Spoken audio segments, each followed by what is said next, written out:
Hello and welcome to the match point on DD India. The stage is set for a blockbuster finale of the ICC T20 World Cup 2026 as India take on New Zealand at the world's largest cricket stadium, the iconic Narendra Modi Stadium.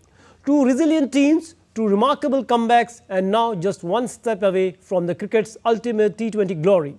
Can India conquer their World Cup nemesis, or will New Zealand script history?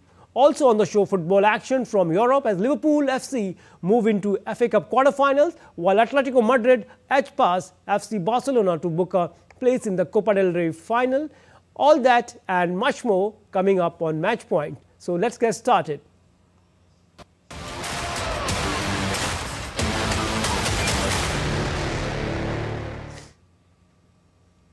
The stage is set for the grand finale of the ICC Men's T20 World Cup 2026. Defending champions India will face New Zealand in the title clash at the Narendra Modi Stadium in Ahmedabad on Sunday. Suryakumar Yadav's men are just one win away from the creating history, and while Black Caps are chasing their maiden T20 World Cup crown. Here is more.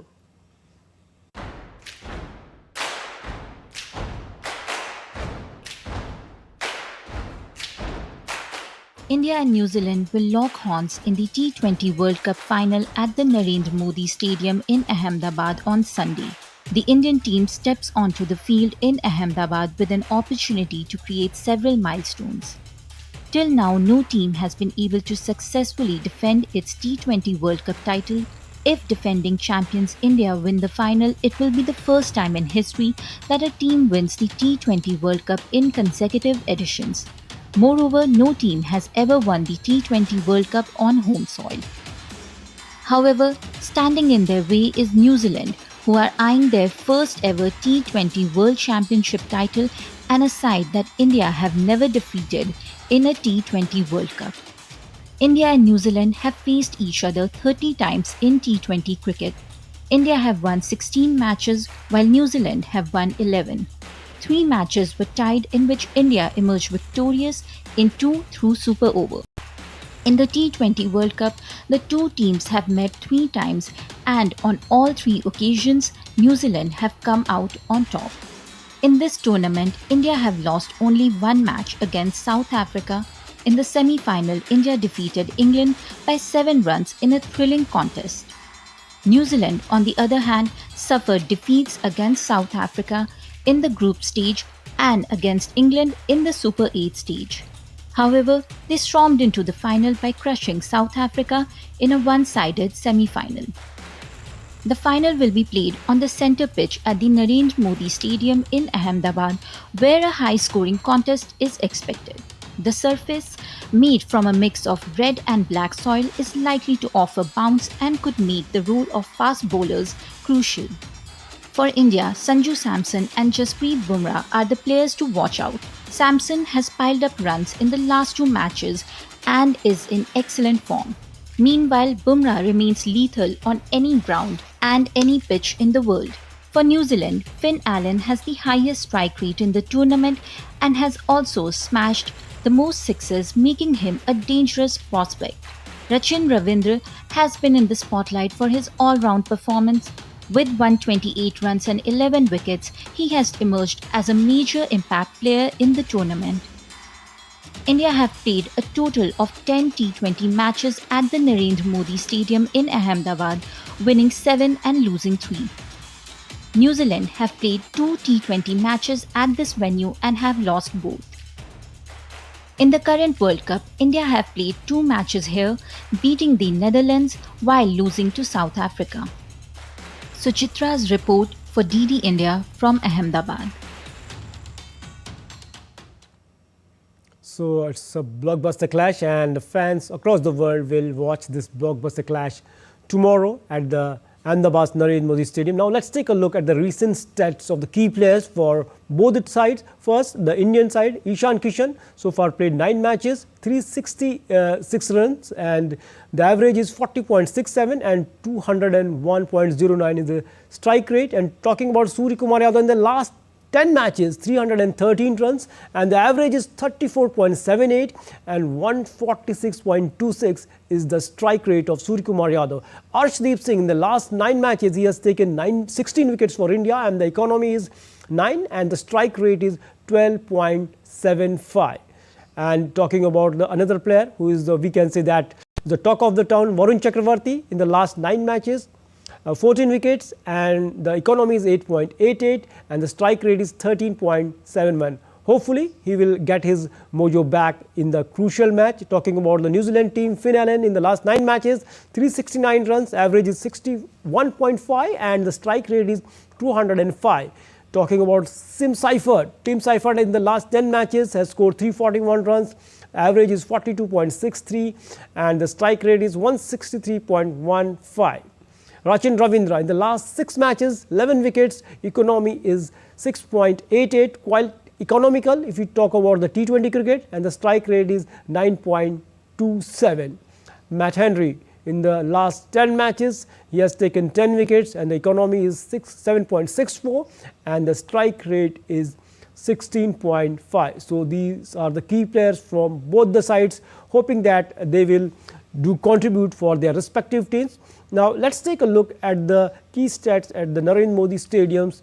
And first, the total number of matches played here at the Narendra Modi Stadium is 17 matches, and we can say this long journeys had travel, and matches won by the team batting first 11 matches, and matches won by the team bowling first at this venue is 6, and the average first inning score of this venue is 174 runs, and average second inning score is 150, and highest total recorded at this particular venue is 234, that is scored by India against New Zealand. So 200 plus is also achievable at this stadium, and the lowest total recorded here is 66, that is by New Zealand, that is against India. And the high score chased is 178 for the loss of 3 wickets, that is by South Africa, that is against New Zealand. So 180 will be a par score here at the Narendra Modi Stadium in the final, as the stats are revealing. Now let's take a look at the likely playing 11 of both the teams. First, talking about India's likely playing 11, we are hoping that it will be unchanged. Abhishek Sharma will be there as the opener along with Ishan Kishan, and if we talk about another batter, that is Akshar Patel as an all-rounder, Hardik Pandya will be there, Arshdeep Singh, Sanju, Samson, wicketkeeper. Hopefully he will be the key man once again for India. He will open with Abhishek Sharma, and Tilak Verma is there, Shivam Dube, Jasprit Bumrah, Varun Chakravarti, and the captain Suryakumar Yadav for Team India.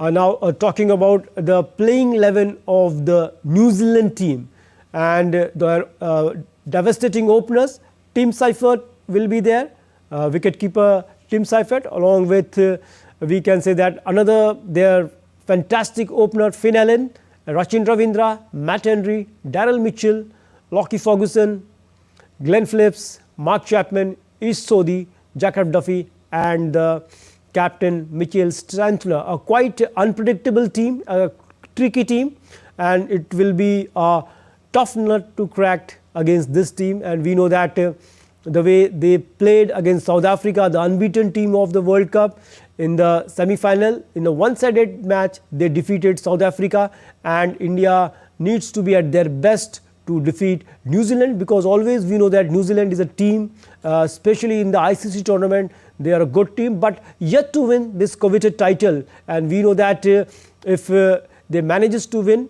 it will be a great achievement for this New Zealand team.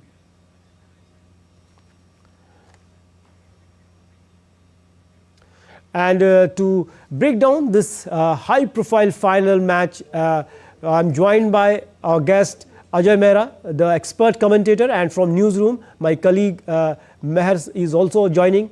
A very warm welcome to both of you. Ajay, if you thank you so much. Talk about this match, we know that it's a huge match. If India wins, they will become the first team to defend, and if New Zealand wins first time, they will win this tournament. So, but talking about the most contentious point here is the form of Abhishek Sharma. As we saw in only one match, that is against Zimbabwe, he scored a half century, but in that match we saw that Zimbabwe didn't deploy any off spinner till the 6th over. So do you think again the off spin New Zealand team will go with off spin against Abhishek Sharma, and what kind of strategy Abhishek should deploy because we know that his form is very important for India? Yeah, first of all, thank you so much, Narayan. I totally agree with you because, this is a big headache for India. We've seen in the last 4 or 5 months, Abhishek Sharma has been in brilliant form with the bat. But this World Cup, he's been struggling. And I think, you need the start. That's so very important. You need to lay that foundation as an opening pair. Ishan Kishan, he's done well, when he's got the opportunities. But now Sanju, Samson, of course, he's come to the party opening the innings with Abhishek Sharma. There could be, this, talk as well in the dressing room that does Riku Singh now get into the playing 11. But because Abhishek Sharma has done so well, I feel, the strategy, of course, for New Zealand will be to get the off spinner, as rightly mentioned, because, once you try to power it and you're out of form, it's not easy to get those runs as well. I think, Abhishek Sharma has to be sensible. He has to play in the gaps, build that innings, 10, 15 runs. We all know it's a T20 game, but you got to settle in as well because, he comes in, just thrashes the ball, he loses wicket as well. He's the kind of player who can win you matches. But I think just the way he's batting at the moment, he's got to really have a plan B as well in his mind, how to go about. But there's going to be definitely a debate, Narayan, whether he gets opportunity, whether Riku Singh comes in, whether you open with Ishan Kishan and Sanju Samson. But, you need the start as far as this big game is concerned because a final is a final, it's a World Cup final. You need the start and you need your batsman to be in form as well. Definitely, as you mentioned, an important match, and definitely Abhishek Sharma should have a B plan, as you mentioned, Ajay. Meher is also joining us. Meher, if you talk about this match, both the teams, resilient teams, great comebacks by both the team in the tournament. We saw after India lost their important match against South Africa, and also we saw that New Zealand just after making a comeback, they lost the crucial matches, and finally they made it to the final. They defeated South Africa with a massive margin. So, where will you call it a 50-50 contest, or do you think India has an edge in this contest? Yeah, definitely it's a 50-50 contest. Obviously, India has the edge because of the home advantage and the deep batting lineup that they have. But at the same time, as you rightly mentioned, the New Zealand is also a surprise package, and they also possess a formidable lineup which can easily compete with the Indian team. Now, if you look at the Ahmedabad ground as well, which is known for providing assistance to the bowlers, to the pacers as well, and as you rightly mentioned, again that the pitch is going to be a mixture of the red soil and black soil. So this is not like the Wankhede Stadium where 230, 240 is also chaseable. So definitely it's going to be 50-50 match, and in New Zealand camp we see Mitchell Santner, the captain, leading from the front, and then fiery openers Tim Seifert and Finn Allen as well. So and Glenn Phillips has done pretty well for the team as well. So if we look at the match and especially their performance in the semi-final, a thumping victory over a competitive team, and that too by 9 wickets. So, New Zealand is all guns blazing, and they are familiar with the Indian conditions as well, having played a T20 series before the World Cup. But India at the same time also is, has been in tremendous form, just losing that one match in the Super 8 stage against South Africa. So both the teams are in a tremendous form, and we can expect a blockbuster final tomorrow. Yeah, truly, we are hoping for a blockbuster finale between these two heavyweights of the cricket. Well, Ajay, if we talk about the Indian team as well as the New Zealand team, and especially of talking about the playing 11, we know that the form of the Abhishek Sharma is a matter of concern. The form of their star mystery bowler Varun Chakravarti is a matter of concern.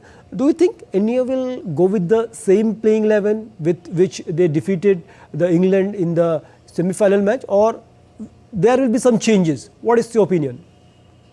That's going to be a big dilemma, and to be honest, it's going to be a big dilemma because we've seen the Indian, the captain out there, along with the coach as well, the chairman of selector Ajit Agarkar. They had a long chat as well. But that's going to be a dilemma. Sometimes what happens, Narayan, when we also played, it's a lucky charm. You want to give with the same playing 11 who has done so well. You won a virtual quarterfinal against West Indies.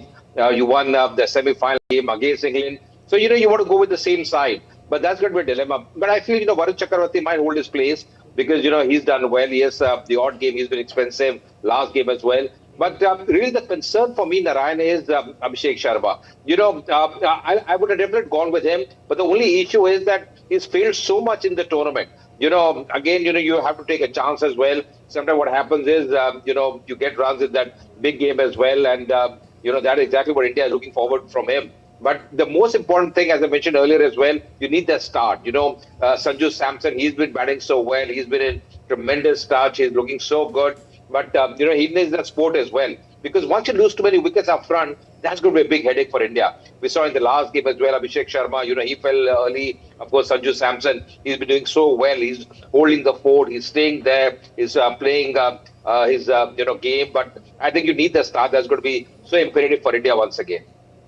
Definitely, as you mentioned, definitely having so many odd performances from Abhishek Sharma, truly a matter of concern. But the way the team management is planning, as you mentioned, it's sort of dilemma for them what to do because it's a final match and tweaking at the final may backfire too. Meher, if we talk about the Indian bowling lineup, especially we saw the way Bumrah controlled the semi-final match against England side, and also Arshdeep Singh too, just bowling the wide Yorkers. We saw the way he just changed we can say that flow of the match. So how you look the Indian bowling lineup compared to the New Zealand's? Definitely, the Indian bowling lineup, has an edge over New Zealand. If you look at Jasprit Bumrah, especially a bowler in T20s who's able to control his economy under 7, and even in a high-scoring match against in the semi-finals as well, against England, where 250 was being scored and the other team came so close, he still managed to control his economy under 8 and 8.5. So, and Arshdeep Singh, as you said, that Arshdeep Singh's tactic of wide Yorkers worked really well. He was able to break that momentum because, once the batsmen are settled and they start going and they start hitting 4s and 6s, a momentum break is needed, and he, bowled those wide balls, even though wides were being conceded, but the momentum was broken, and finally he got a wicket of Will Jacks on that wide Yorker. So definitely the Indian bowlers who have an advantage of the home soil have an edge over New Zealand. And obviously, if you look at the spinners as well, Varun Chakravarti got battered in the last match, but we know he does possess that surprise skill and that surprise package. So, but we cannot obviously count out New Zealand bowling as well, as I said earlier about Mitchell Santner, who has been, leading from the front, or Rajin Ravindra as well, who has also been able to control his economy around 6 and 7. So, these economies in T20s is really, really, commendable. So, definitely bowling is going to be the thing which is going to be a game-changing factor in this final. No, definitely, bowling is going to be a game-changer factor in this decisive final, and we know that India has the potential if the way they have done in the previous match, but it was too close, but our bowlers has the potential. Ajay, if you talk about the New Zealand's opening pair of Tim Seifert and Finn Allen have been extremely aggressive at the top against South Africa. So what should be India's bowling strategy in the power play to control them and prevent a flying start? I feel, Narayan, we've seen so many times that one man for India who delivers time and again, that's Bumrah. We've seen him, he came in when Harry Brook was there at the crease in the semi-final. I just feel there could be a ploy here. There could be a strategy for the Indian side. Get him early because you need that wicket of Finn Allen and Tim Seifert. We all know what they did in the semi-finals against South Africa. They were a tremendous touch as well. They won that game comprehensively. So probably just get those, 1 or 2 overs from Bumrah early on because you need those early wickets. Remember, New Zealand, Narayan, they have a very formidable batting lineup. So once they get their start, it's going to be difficult for the Indian side. Bumrah, of course, he just has 4 overs. But I think how you bowl those 4 overs is going to be important for India. And along with him, Arshdeep, I thought he did a remarkable job in the last game. Had Wankhede bowled really well.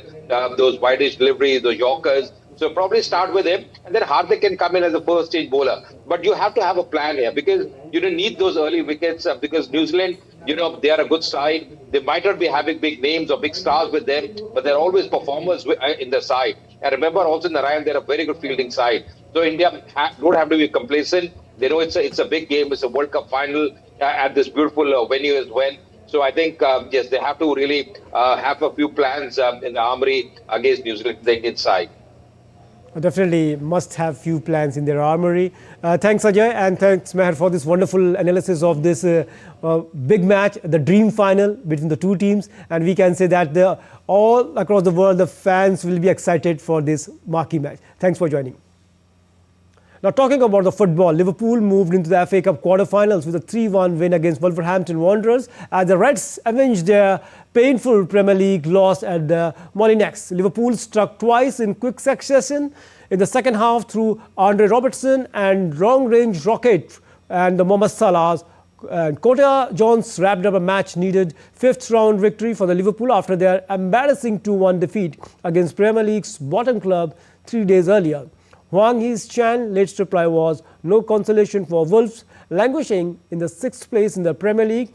Coach Arne Slot needs to deliver a trophy to ease the mounting pressure in his turbulent second season at Anfield.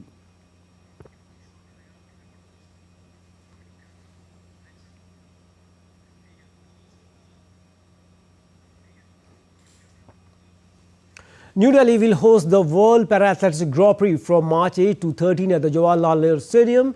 Ahead of the event, the CEO of the Paralympic Committee of India, Rahul Swami, said that all preparations for the marquee competition have been completed and praised the government for its strong support to the para-athletes in India. Delhi's Jalan Stadium is ready to host the World Para-Athletic Grand Prix, and right now I am joined by the CEO of the Paralympic Committee of India, Rahul Swamiji. Sir, a very warm welcome, and a key event we can say that the way the India is ready to host. So how the preparations are going on for that marquee event? We have a complete local organizing committee team. Each person is looking after various aspects of the game. So we are with respect to the officials coming and staying here, hosting them, with respect to the arrangements for the accommodation, for transportation, for airport smooth transition. Everything is in place. We also have a team of volunteers who are now experienced because they've already worked in a Grand Prix and World Championships. So the government, of course, has given us a wonderful venue. So we are all prepared. India is regularly hosting the key events. If we take a look, last year we hosted the World Championship, Grand Prix 2, and so what are the future plans to bring most important event to India? Right now we've already organized one World Cup in parachuting, one Grand Prix, and one World Championships, which had a participation of 100 plus countries. So our future is that we also want to organize the first Asian Para-Athletics in India, and we are already in talks with the World Para-Athletics and the Government of India, of course, to host it in next year in India. And besides that, we are also looking to organize championships in para-powerlifting, in parachuting, and para-swimming. We are also in talks with other federations and supporting them in organizing competitions like blind judo, like wheelchair fencing, like sitting volleyball, things like that. Talking about the overall performance of the Indian para-athletes, if you take a look in the past decade, we saw a stupendous rise in the number of medals we won in the different editions. So what are the reasons you find behind this stupendous rise in India's performance at the international event like Paralympics, Para-Asian Games? The kind of work that the government of India has done. So on one hand, they are trying to develop para sports at the school level along with us and at the grassroots level, and at the same time they are providing very good cash awards to athletes, which works as a great incentive for them. They know that when they go out and they win medals, they'll get very big cash awards. Then there is a policy of government jobs, both at the state government level and the central government level. From federation point of view, we are doing a big program in CSR Various corporates are supporting us, where we are picking up athletes at a grassroots level when they do not come under the purview of the government policies. Definitely, the way we can say the combined affair of the government and the way Paralympic Committee of India is working, and that's the key reason behind the success of our athletes at the major international event, and the way the groundwork is going on. Hopefully, Indian para-athletes will continue that momentum and win more medals in the upcoming mega events. With camera person Rahul Chopra, Narayan Singh, DD India, Delhi. And India's Sports Minister Mansukh Mandavia chaired a high-level meeting in New Delhi to review India's preparations for the 2026 Asian Games. Senior officials from Ministry, the Sports Authority of India and other stakeholders briefed Minister on the country's readiness ahead of the event, ensuring that athletes receive every possible support to excel at the continental showpiece. The target is to surpass the historic 106 medal haul achieved at the 2026 Asian Games with strategic planning, dedicated preparations and the unified coordination across all stakeholders. Over 700 Indian athletes are expected to compete across 40+ sports disciplines at the 2026 Games, scheduled to be held in Japan from 19th September to 4th of October. And that's all in this edition of the Match Point. Hopefully you enjoyed it. For all the sporting updates and other international updates, keep watching DD India. Thanks for watching. Namaskar.